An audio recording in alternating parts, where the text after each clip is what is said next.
ladies and gentlemen, welcome to Space Center Theater. We'd like to remind you at this time to please place your mobile devices on silent. Additionally, please refrain from using flash photography during today's program. And lastly, observe any and all exit signs located throughout the theater. At this time, please welcome the President and CEO of Space Center Houston, Mr. William T. Harris.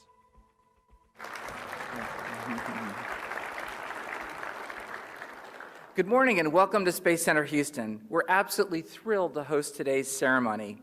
I also want to extend special greetings to those joining virtually. We have more than 1,000 people participating from across the country, and we're so excited to have you as part of this very historic occasion here at Space Center Houston. We're a nonprofit science and space exploration learning center where we share the exciting mission of NASA's past, present, and future. We're also the official visitor center for NASA Johnson Space Center, and we're the only way the general public can go behind the scenes to see the working facilities at NASA Johnson Space Center, the nexus of astronaut training and all missions related to human space exploration. Space Center Houston is the #1 destination in Houston for international visitors, and we draw more than 1.25 million visitors annually. And of those visitors, 250,000 are teachers, students, and educators who visit from around the world to take part in our education programs. So I hope while you're here today, you have an opportunity to see some of our many exhibits that explore the past, present, and future of space exploration. We're dedicated to inspiring people through the wonders of space exploration, and so it's appropriate that we hold today's ceremony for our future leaders in the Army. Thank you for joining us at this historic event. The U.S. Army Recruiting Command, in collaboration with Space Center Houston, is delighted to host this first live oath of enlistment ceremony administered by a NASA astronaut aboard the International Space Station. So, I know, it's great. I think that deserves a whoop and a round of applause. Shortly, we'll be joined by U.S. Army Colonel and NASA astronaut Andrew Morgan, currently on the International Space Station, who'll swear in 800, I believe I've heard it's gone up to 1,000 future service members from across the country, and those here today with us during a call from the International Space Station. Space Center Houston is honored to host this first enlistment oath ever in the United States, and we're so honored and extend a special thanks to all the men and women of our armed services for their honor, courage, and commitment. I'd like to welcome also the friends and family of members of the future soldiers joining us today as their loved ones begin a new mission and pledge their honorable service, volunteering to serve our nation. So I think that the family and friends deserve a round of applause as well.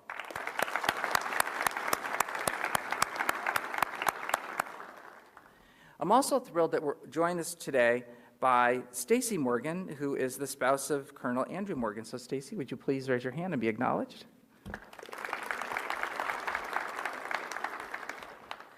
We're also joined by Lieutenant Colonel and NASA astronaut Frank Rubio. Frank graduated from the U.S. Military Academy and earned a doctorate of medicine from the Uniformed Services University of the Health Services. He served as a Black Hawk helicopter pilot and flew more than 1,100 hours, including more than 600 hours of combat and imminent danger time during deployments to Bosnia, Afghanistan, and Iraq. Frank is a board-certified family physician and flight surgeon. Frank, we're delighted to have you here today.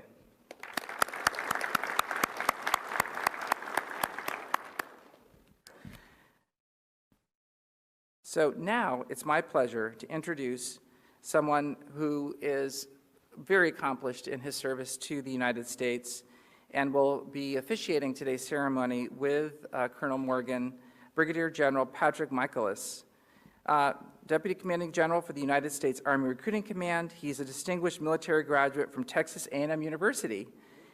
Ooh, yeah, a few Texas A&M grads here. He was commissioned as a second lieutenant of armor in 1993. Previous assignments include Deputy Commanding Officer for the 1st Infantry Division in Fort Riley, Kansas, and Commander, Mission Command Element, Operations Atlantic Resolve in the United States Army Europe, and he has served in various other command and staff positions. He earned a Bachelor of Arts in History from Texas A&M, a Master's in Public Administration from Harvard Kennedy School of Government, and a Master's in Strategic Studies from the United States Army War College, specializing in strategic planning. So please join me in welcoming Brigadier General Patrick Michaelis.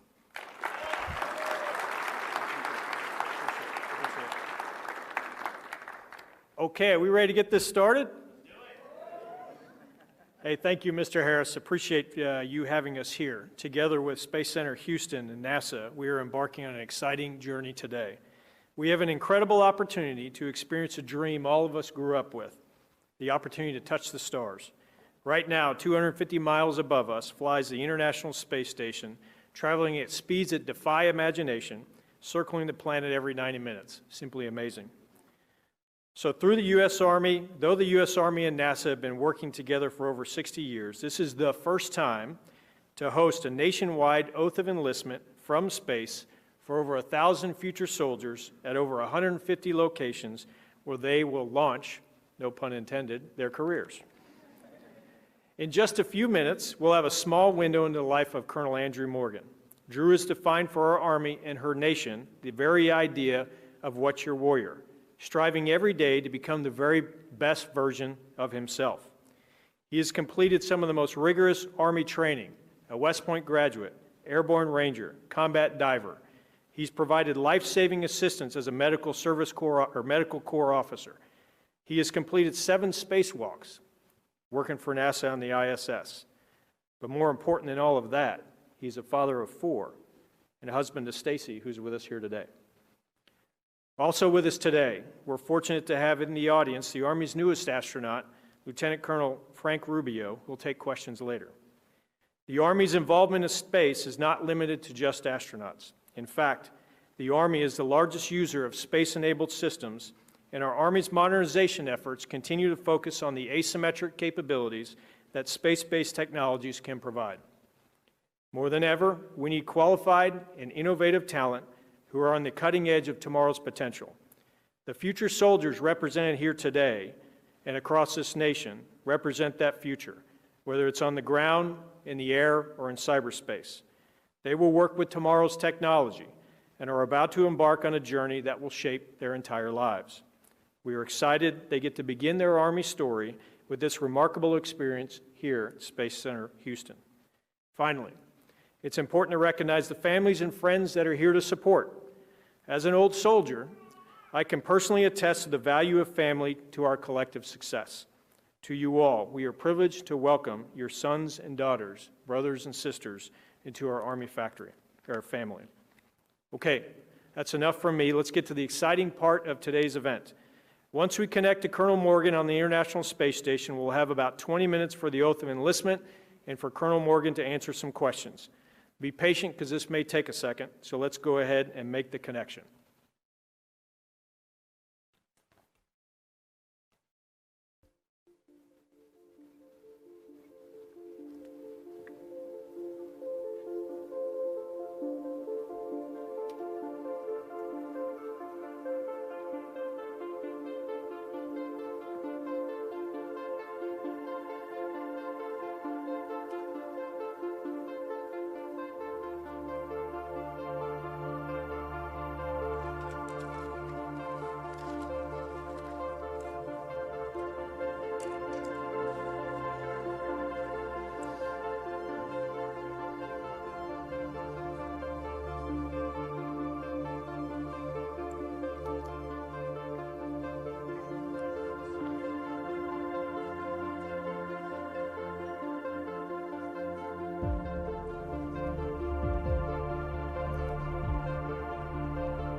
Station, this is Houston. Are you ready for the event? Houston, this is Station. I'm ready. U.S. Army Recruiting Command, this is Mission Control Houston. Please call Station for a voice check. Station, this is Brigadier General Patrick Michaelis with the United States Army's Recruiting Command. How do you hear me? General Michaelis, I have you loud and clear. Welcome aboard the International Space Station. What a great day. Good morning, Colonel Morgan. We are excited to connect with you from Space Center Houston. We got 25 future U.S. soldiers here in the audience, full of family, friends, and veterans and supporters, as well as your fellow Army astronaut, Lieutenant Colonel Frank Rubio, and your lovely wife, Stacy. We also have more than 150 locations from coast to coast tuning in, with nearly 1,000 future service members ready to be part of the first ever nationwide Oath of Enlistment historic event with you. Before we get started, can you tell us a little bit about yourself? General Michaelis, thank you so much. It's really a great honor for me to administer the oaths of enlistment today from this magnificent spaceship, the ISS, and I'd like to tell you just a little bit about it. The ISS is now in its 20th year of continuous occupation by astronauts and cosmonauts from all over the world. We're a crew of 3 right now. A couple weeks ago, we were a crew of 6, and a couple months before that, we even had as many as 9 on board. We're in orbit 250 miles above the Earth and traveling at over 17,000 miles an hour, which means that we make a trip around the Earth every 90 minutes. And I just checked. We were out over the Pacific Ocean. By the end of this conversation we're having today, I'll be over the United States. We'll make 16 orbits of the Earth in a single day. Over the course of my time up here, our crew will conduct nearly 300 different science experiments. We maintain the space station. We've done multiple spacewalks. But before I took this 9-month journey to space as an astronaut, I was a soldier first. I made the decision when I was 18 years old to raise my right hand, just like you're about to. I am still a soldier. I'm just serving in space on the ultimate high ground. I'm here as a direct result of the incredible opportunities I had in the Army, and I'm a soldier through and through.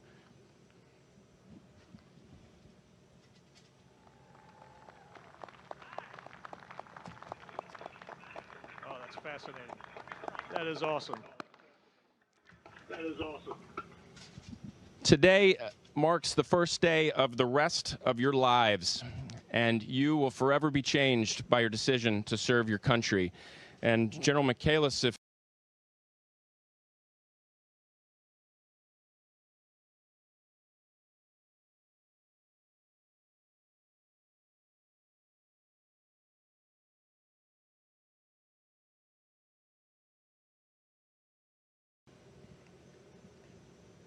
And ladies and gentlemen, please direct your attention to the future military members in the room as I administer the oath of enlistment.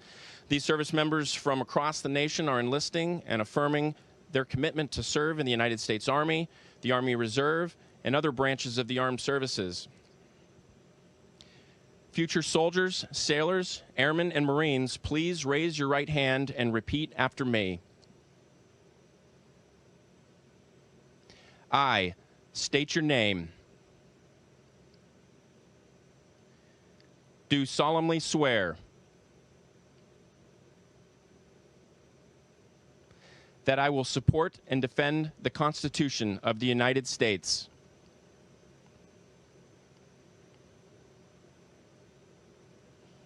against all enemies, foreign and domestic,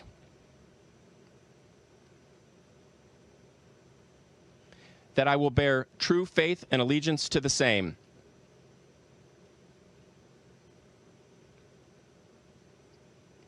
and that I will obey the orders of the President of the United States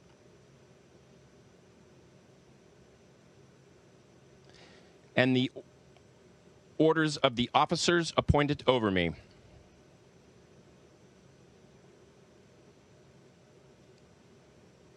According to regulations and the Uniform Code of Military Justice.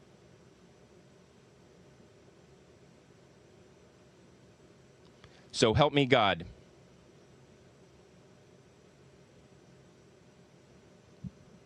Congratulations to our future soldiers, sailors, airmen, and Marines. Let's give an enormous round of applause to these great Americans who have answered the call of duty to serve our great nation.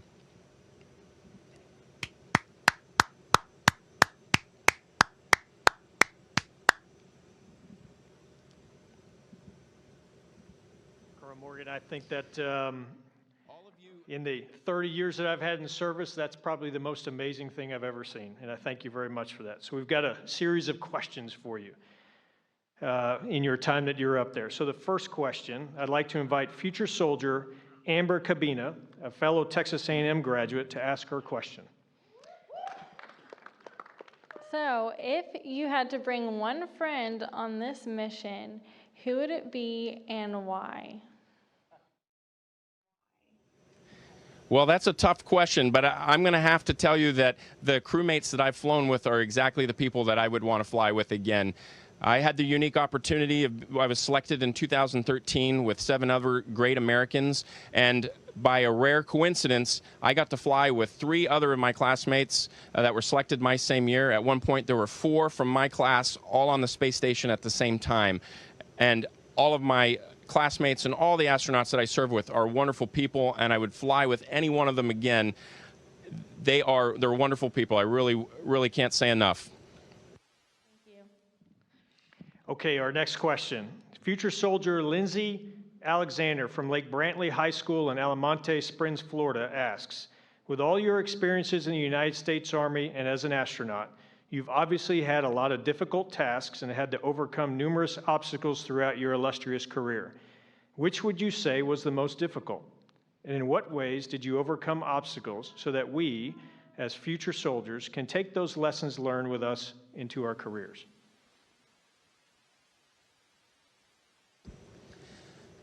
You know, it'd be hard to identify just one. I think it's been a lot of little obstacles all along the way. And I would say that, especially to soldiers, sailors, airmen, and Marines that are getting ready to go off to boot camp, all things that are worth doing are hard. And as you set off on this journey, you will at some time hear that voice in your head that tells you, maybe this isn't for you.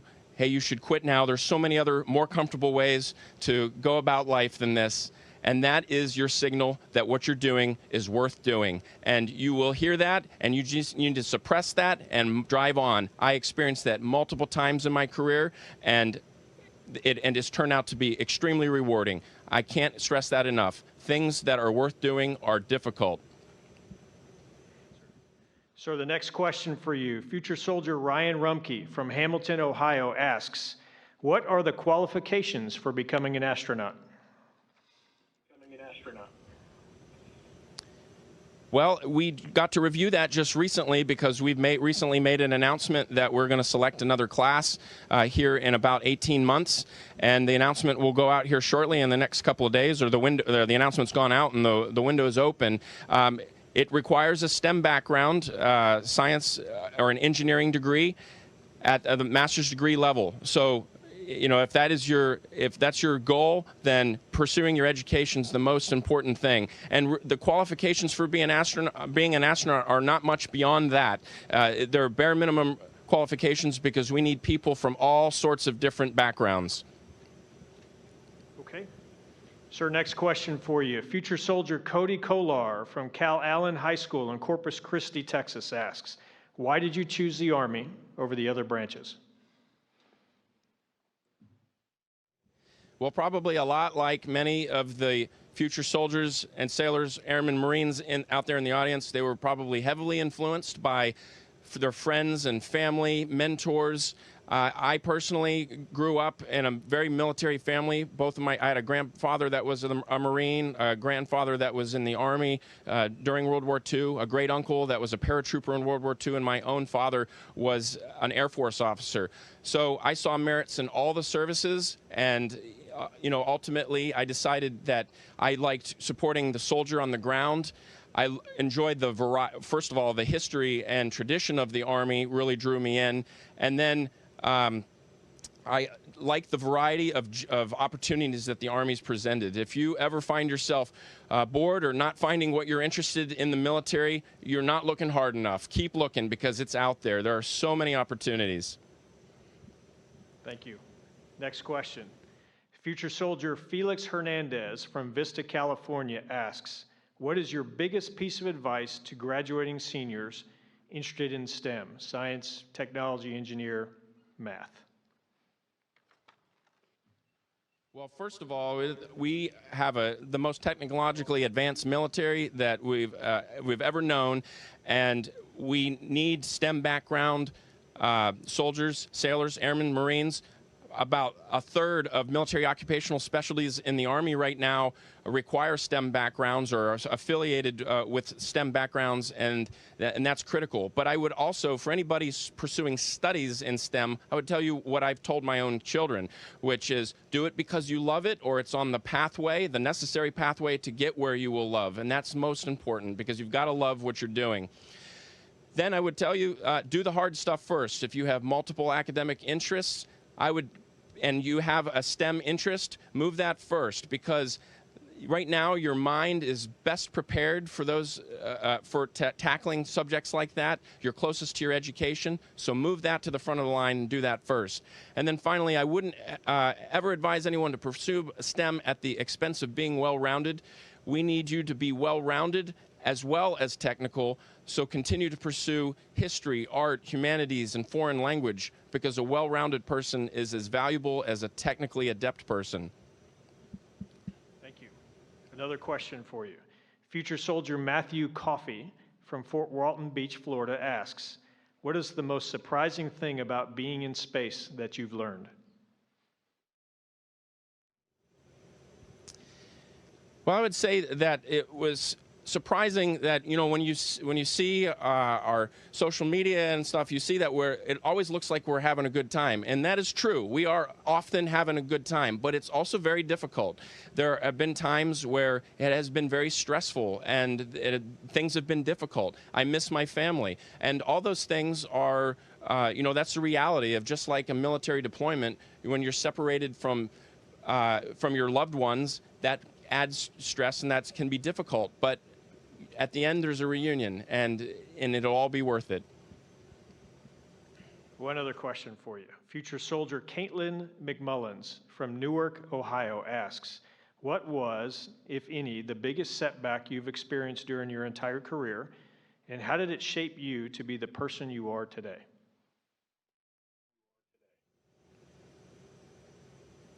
Well, I could tell you about something fairly recent. When I was selected as an astronaut, I got an injury that required surgery and set me back in my training by multiple months. And a mentor of mine, retired Army Colonel Pat Forrester, who is now the chief of the astronaut office, advised me. He said, look at the big picture. In the grand scheme of things, a couple months setback is not going to be that big of a deal in the long run. And that is something that I've carried with me, that when you take a step back and you look at the very big picture, little setbacks don't have to be a big deal. Just move on and improve as a result of them. Good, thank you. Another question for you. Future soldier Shelby Young from Sarasota Military Academy in Sarasota, Florida asks, how did your Army training prepare you for life on the space station? Well, the Army prides itself in tough but realistic training, and I've been training in the Army for as long as I've been in it, and those experiences hardened me. They gave me the grit that I needed when I experienced tough training as an astronaut. We've had tough training as part of our training to be up here on the space station, but everything that I did in the military prepared me for this moment. Okay. One other question for you. Future soldier Brianna Hakila from Eugene, Oregon asks, what led to your decision to become an astronaut? Well, I often say that I made my decisions in this order. I was a soldier, and then I became a physician, and then I became an astronaut. because the most important thing to me was I wanted to serve my country as a soldier. And then I served my patients as a physician. And then now I'm serving humanity, the ISS program, and the entire planet as part of the International Space Station program as an astronaut representing NASA here. Okay, a fun question here for you. Future soldier Austin Butts from Newark, Ohio asks, what's the best way to describe the feeling of zero gravity? And what types of studies do you do while you're there in space? Well, the first time I actually experienced microgravity was on a parabolic airplane, but the first time I experienced sustained weightlessness was when I launched back in July.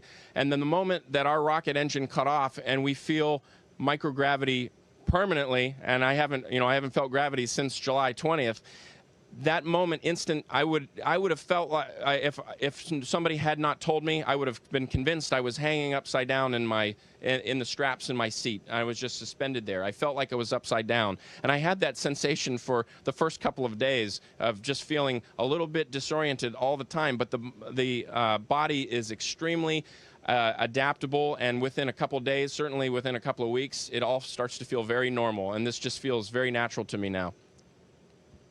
Okay. Future soldier Bradley Everhart from the Winston-Salem State University in Winston-Salem, North Carolina asks, what's the biggest thing you've learned during your career about leadership?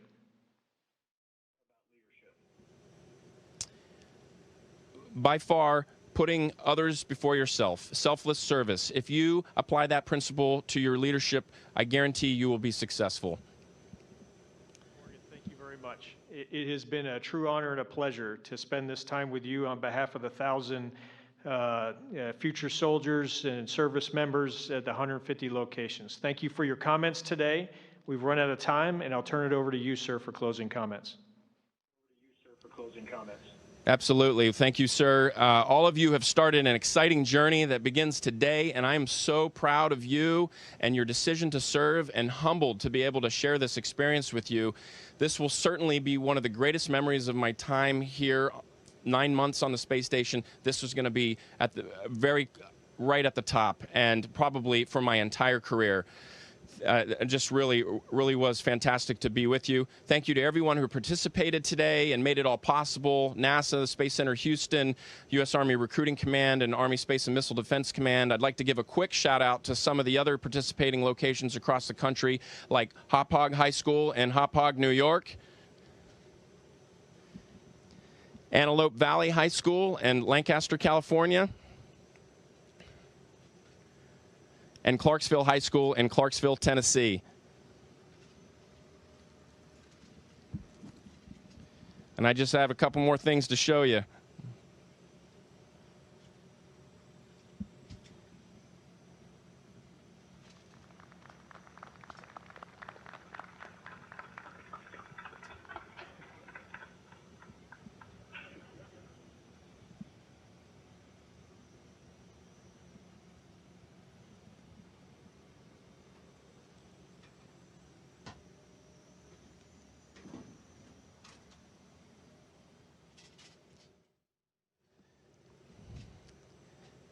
Thank you all. Station, this is Houston ACR. The American Space Program is returning to continue to turn your share of the living and working on the International Space Station. Thank you. Thank you to all the participants from the U.S. Army Recruiting Command. Station, we are now resuming operational audio communications. How was that? Was that awesome?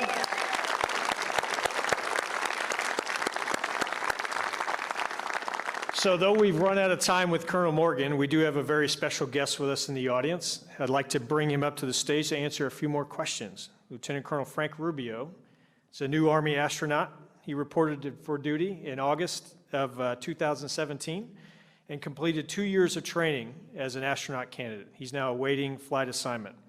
As an Army officer, he's been a UH-60 Black Hawk helicopter pilot and is also board-certified family physician and flight surgeon.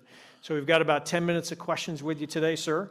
From folks in the audience here, please raise your hand if you've got a question you'd like to ask. Don't be scared. I know you guys were all, there we go. All right, come on down here. Oh, yeah. Oh. You come down here.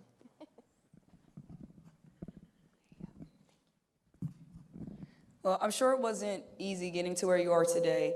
So, what are some of the sacrifices that you had to make throughout your career, and what was the lesson you learned from it?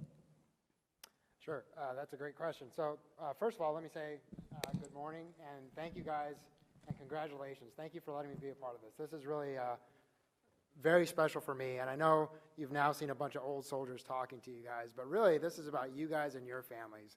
And so we, as an Army, as the Armed Services, and as a nation are really thankful for what you're doing. You're going to find that as you wear your uniform at the airport, in the grocery store, at McDonald's, you're going to have a lot of people thanking you. And it feels kind of weird, but honestly, and I include myself in this because I always try to do it, it's a heartfelt thanks because you've chosen to serve our country and to do something hard. And so for that, we're incredibly thankful. You guys represent the future of the Army, Navy, and the Air Force. I'm going to keep saying Army, but whoever's not Army here, we're just as thankful for you guys. So all that to say, you guys are the future, and without you guys, all the sacrifices we've made mean nothing. So again, thanks for what you're doing. As far as sacrifices, you know, I wish I could tell you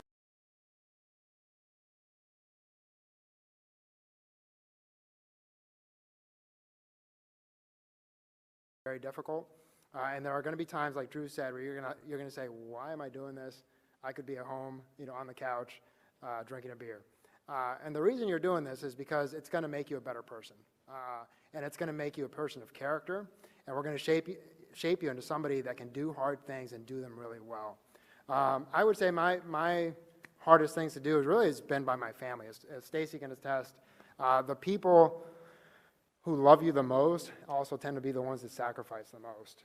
You know, when we're deployed, and I've been fortunate to deploy a few times, and I say fortunate because really that's when you get to do the mission that you train for. Unfortunately, you will see people injured. You will see others that don't make it back, and that's the downside of it. But while you're there, you're generally, it's a very gratifying experience because you realize, hey, this is what I've been training for, and I'm getting to do it finally. But your family doesn't get that experience. They just know that you're in harm's way, that you're gone, that you're missing a lot of key events, and that, you know, there's no hiding that. That is a very hard thing for everybody. But like Drew said, there's always a reunion, and so that makes it worth it. And it's also great to know that you're doing what you're doing for your family. And so, yeah. Good, good. Another question?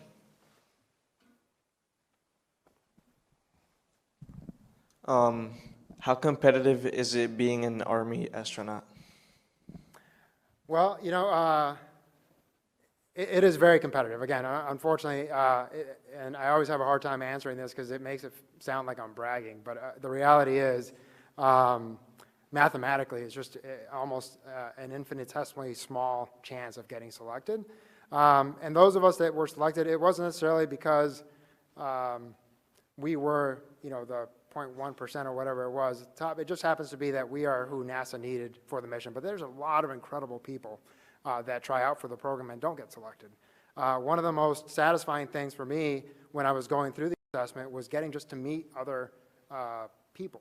And unfortunately, you know, sometimes the public perception is, hey, our country's going downhill, hey, it's not doing, but really, when you go through processes like these and you are around other people, you really, there are some amazing Americans out there. And so just getting to work with those people was really a great experience. So yeah, it is selective, as will be other things. You know, you guys are going to have opportunities to go to airborne school, air assault school, go be a ranger, go, you know, whatever. The Army is an endless opportunity. And so all those things are challenging, and there's lots of people that want to do those things, and a lot of it comes down to who just has the grit to not quit. You'll be surprised how it's often not about being the best, it's just about not quitting and giving it your best. Good answer. Who else?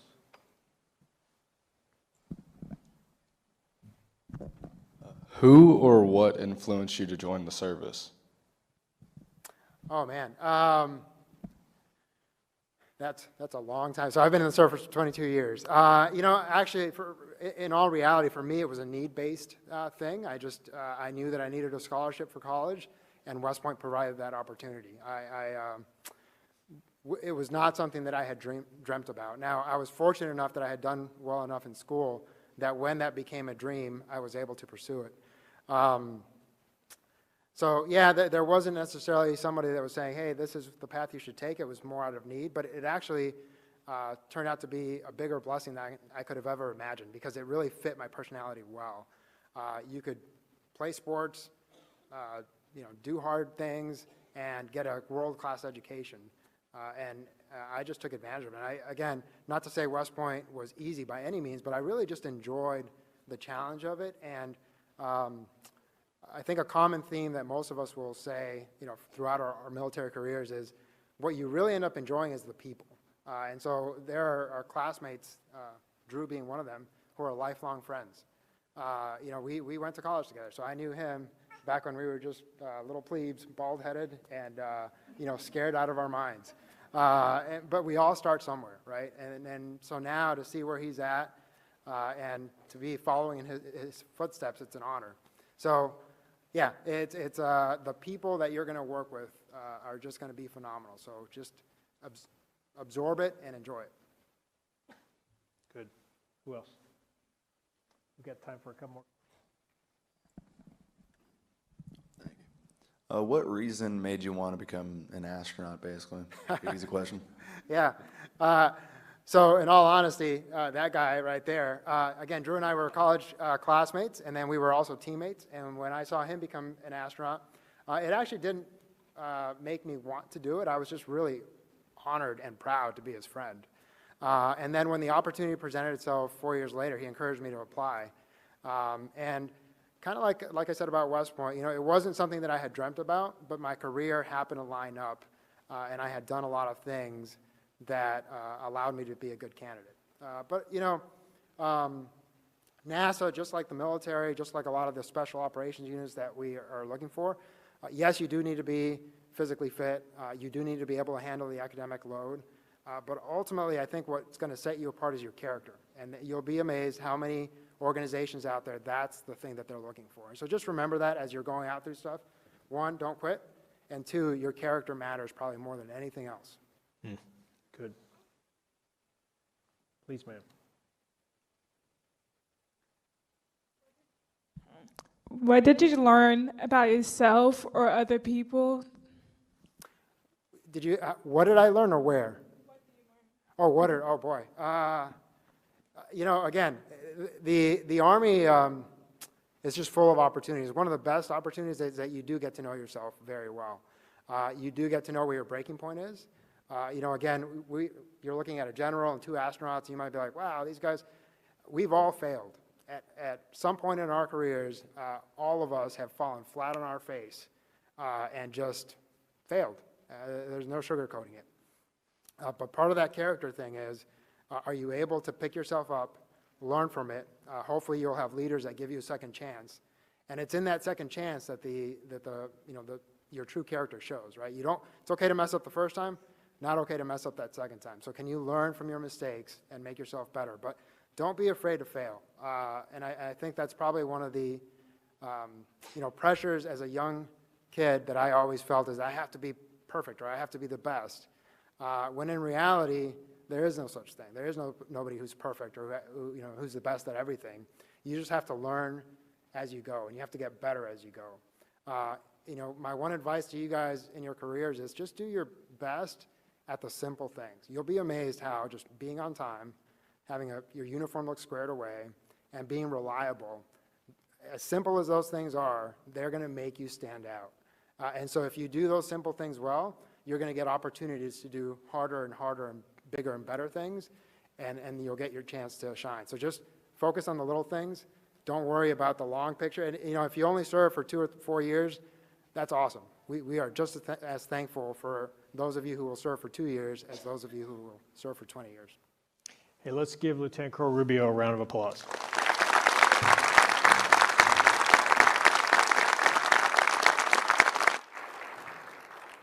So Frank, I appreciate you spending the time with us today. I mean, as I listen to Lieutenant Colonel Rubio, I hear three things: be competent in your craft, be values-driven, and always lead. And I appreciate your leadership, you volunteering for this, and on behalf of the United States Army Recruiting Command, the United States Army, I want to thank you very much for your time today. Thank you. Thanks, sir. Appreciate it.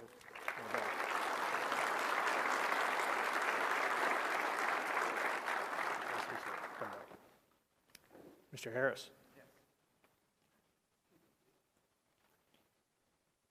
So I want to thank you very much for your time, for allowing us to be here today. So this is an incredible relationship we form here, and I appreciate it. Well, thank you so much. A round of applause for everyone today, the General, the Lieutenant Colonel, Colonel Morgan.